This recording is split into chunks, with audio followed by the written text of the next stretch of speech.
Billboard Brasil. Olá, eu tô aqui com a Audrey e Nuna na Billboard Brasil. The boy's mine, the boy's mine, the boy's mine, the boy's mine, the boy's. So first of all, I'd like you to introduce yourself in a Brazilian way. Yes! Ok, oi, meu nome é Adriana Nunes, mas você pode me chamar de Drica.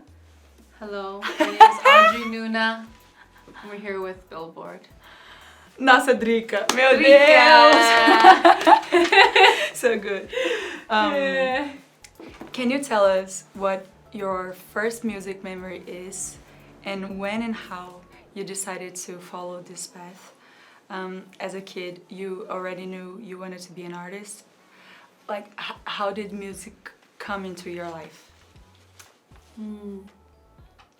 My mom says that as a baby, I would sing if I ate something delicious. Yeah. And something gustoso. Uh-huh. She'd be like, I would always sing to myself. So I think I've always loved singing. My first music memory is in 2nd grade, Miss Vargas's class. It was a music class. We played this game where we had to basically throw the ball around, and whoever the ball landed on would have to sing for the class. And I was so shy as a kid, but when it landed on me, for some reason, I didn't feel that scared. So I think that was a moment for me where I was like, everything in my world, like I was super shy, it kind of scared me, but this one thing, I just didn't feel scared.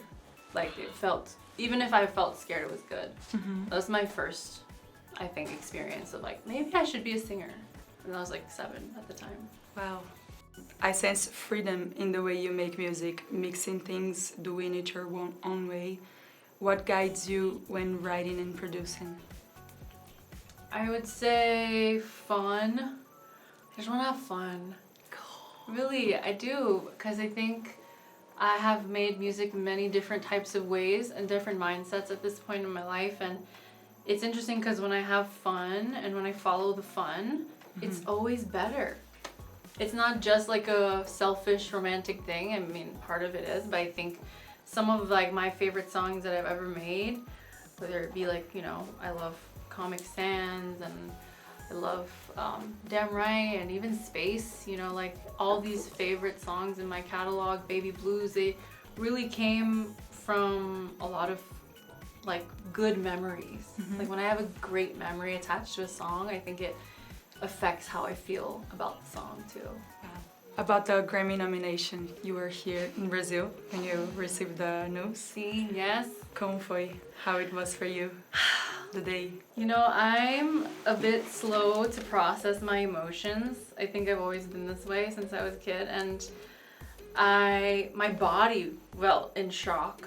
You know, like I think so many different emotions on that day.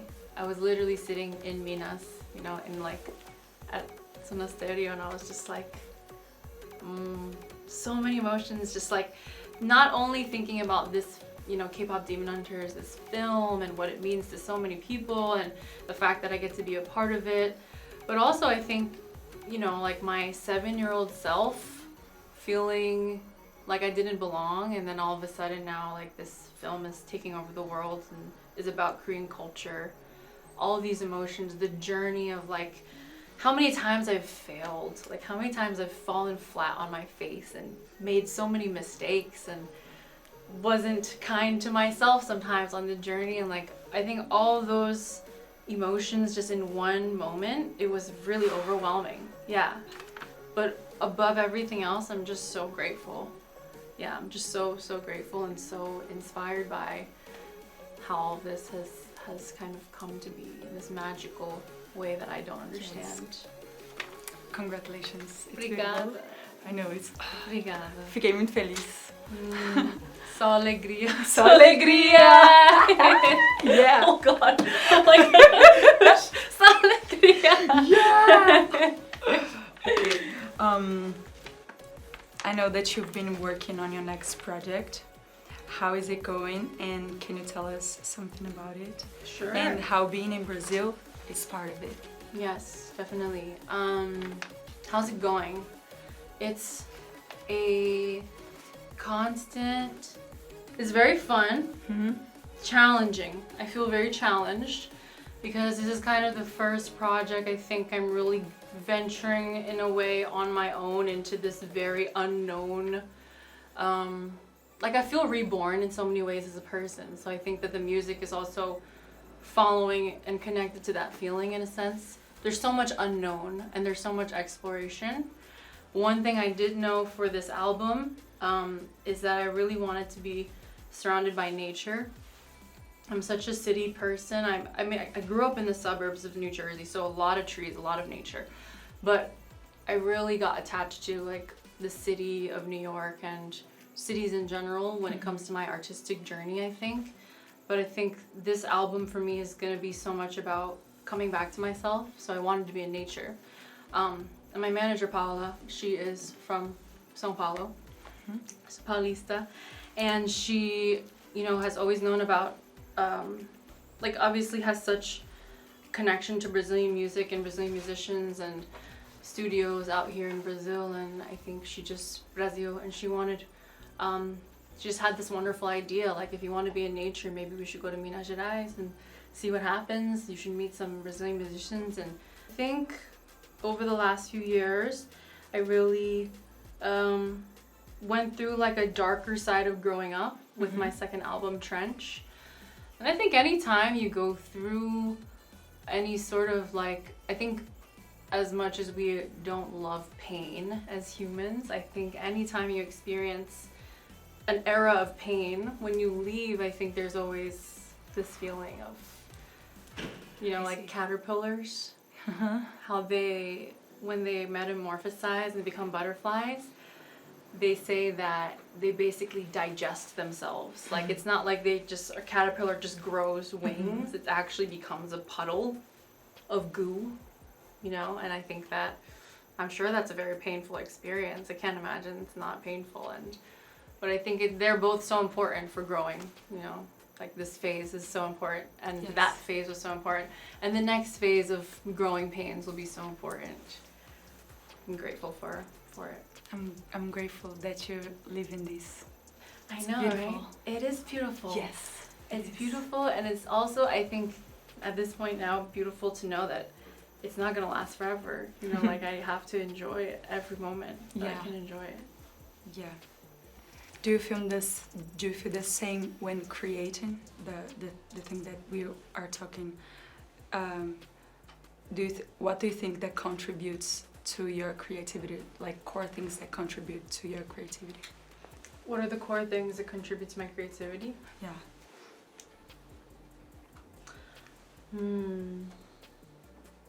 I think it's just routine. Lately, I feel like having some sort of creative routine, because I think the more that I do this, the more I realize I have no control over any of it. And I think the only thing that I can do is like show up every day, and whether it's journaling or, you know, trying to drink more water or having conversations with people or, you know, writing a verse or writing a story. I think it's just doing it every day helps me the most. It's nothing fancy, I don't think, or magical. It's just like doing it every day. You know, I used to think like, oh, I have to feel it, I have to da-da-da. And that's really important. But I think what's more important, I realize, is like trusting the process, even though that's cliche, but really showing up and trusting that like if you do show up every day, it's something's gonna flow through you versus you have to make everything happen, you know. I think that's been a really good lesson for me. I love that. Yeah. Now talking about Guerreiras do K-pop, if there is a sequel to K-pop Demon Hunters, what kind of future do you imagine for Mira? Apparently there's gonna be a sequel. Yes. I heard this. Yes! I heard this. I don't know. We'll see. What do I imagine? You know, instead of like, I haven't been thinking about her future as much. Interesting question though. As much as I've been thinking about her past. I really want to know what happened. What's her parents' relation? Like, what is the relationship with her parents? I want to know, was she always the way that she is? You know, how did she become the way that she is? I would love to know more, I think, about her past. in terms of Huntrix, I think it would be really cool to see them in different cities, like in Tokyo or like, Yes. you know, Madrid or something, and see kind of the different folklore of demonology of different cultures. It would be really interesting, I think. Wow, yes. Yeah. I'm excited for that. Yes. What do you think Mira unlocks in you for your music, your life, like a before and after? A nice question. I feel like Mira has reawakened in me this very childlike imagination that anything is possible. It's very naive, and I think that being able to play this character who is so unlikely, you know, demon hunting, pink hair, K-pop star, you know, choreographer, living in Seoul in 2025, like just all of this, and also with what the movie has done in that vein of like none of this I could have ever imagined happening with this film. I think those two things have really awakened just like my childlike imagination of I really don't know what could be possible. You know, all these things I didn't think were possible. I never thought, never, ever could have never thought that my first time having a #1 Billboard charting song would be through the voice of this animated character, a Korean film. I grew up hiding my lunch, you know? I grew up thinking being Korean was like, in a sense, it felt like a shameful thing sometimes to me. So my kid self could never imagine this, and I think that now I just want to be a kid in the sense of like anything is possible. I think that's what she's done for me. This is so beautiful. Eu me arrepiei o tempo inteiro. Yeah, it's very crazy. How is I have chills. chills? No. She said. So beautiful. But I'm also emotional. I almost cried when you said the lunch thing always gets Yes, me. it's so beautiful. You should tell her about the lunch story. Yeah. Because I think Brazilian fans might not know the story. So when I was a kid, I grew up in a very non-diverse neighborhood called Manalapan, New Jersey. And it was me and maybe, I don't know, like 5 other Korean kids in the school, perhaps, but none of them were in my class. And my mom would pack me kimbap, which is like these Korean rice rolls. They're so delicious, but they're a little stinky, like they smell, but that's why they're so good, you know, because they have radish in them, and radish is really stinky.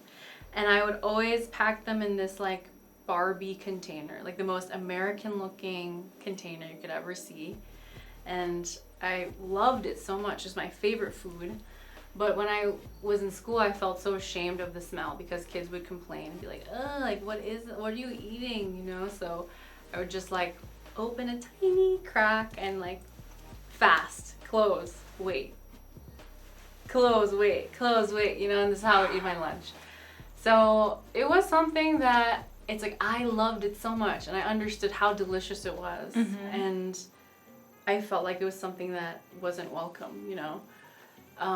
So I really grew up in that type of mindset as a kid, and I really, I think, found a lot of the art that I make is in rebellion, I think, to this feeling that I've had and the experiences that I've had as a kid. So in a sense, I'm grateful for those experiences because they've inspired a lot of, you know, just a lot of thinking and a lot of creating on my side. But never would have thought K-pop Demon Hunter, you know? What you said. Never would have thought. This is such a... It's a very, like, I feel like the universe, God, whatever you want to call it, has such an incredible sense of humor, too. Like, the punchlines of the jokes.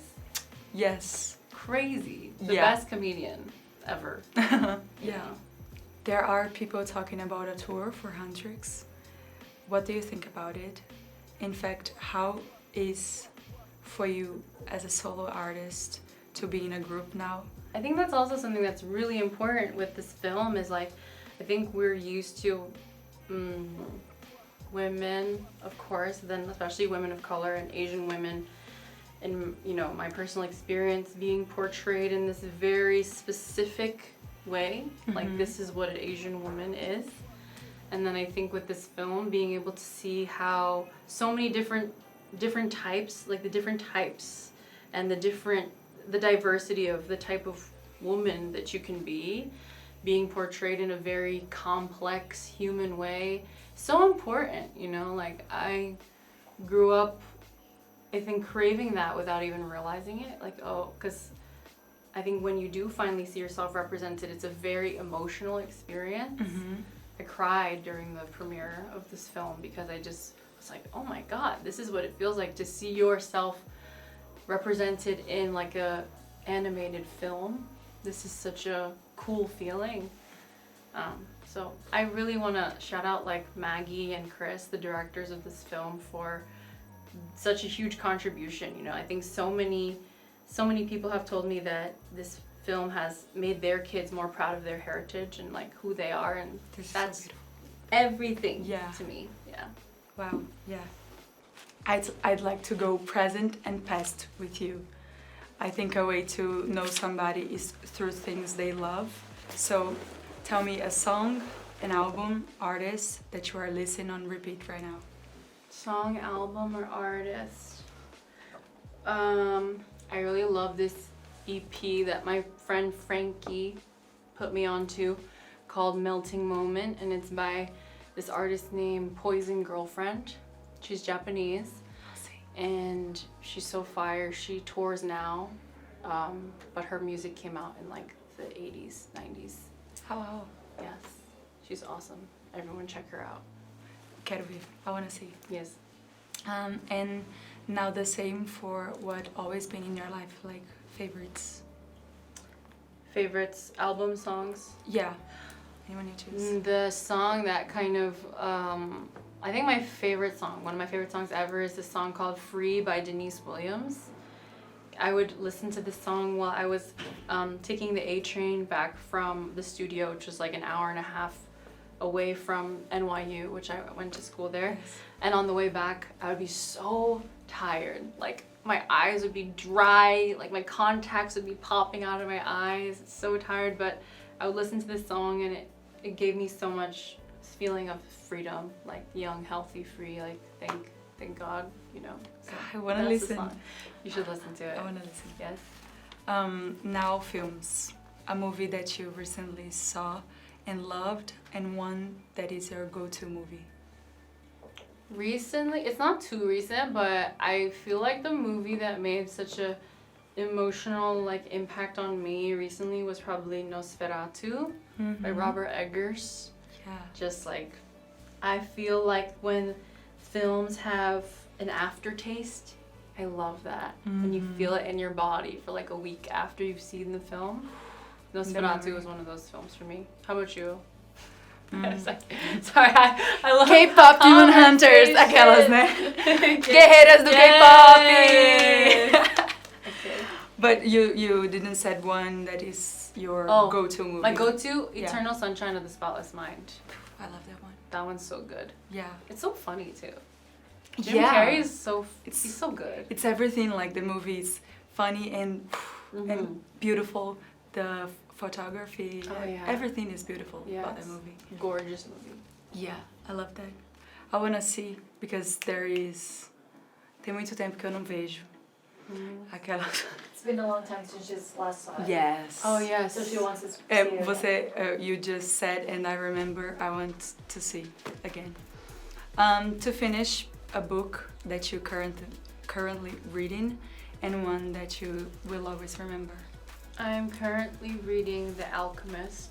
I'm almost done. Paulo Coelho. Paulo Coelho, brasileiro. Yes, brasileiro. So good. It's a banger. That book is a banger. Sabe que I've never read it. I highly recommend. Okay. It's getting spicy. I mean, the whole thing is pretty, it's just very beautifully and kind of simply written, I would say, but it's very I love that you're reading a Brazilian author in Brazil to make that memory, you know? Yes. When you have a book, you always remember the place Yes. and it's here. Yeah, it's really special. It's a gift from my manager and her boyfriend. They bought it for me in New York the day before I flew out. Yeah. Nice. So amazing. And then a book that I will never forget, you said? Yes, like one changed my life. I would This say a tie between a series of unfortunate events when I was a kid. I love that series. And then Handmaid's Tale. Recently read that book and it definitely changed my life. Changed my thinking. It inspired so much for this next project. I think Margaret Atwood is a genius. Yes. I love that. I love everything. Thank you. Muito obrigada. Muito obrigada. Thank you. Thank you. Obrigada, Billboard. Amei.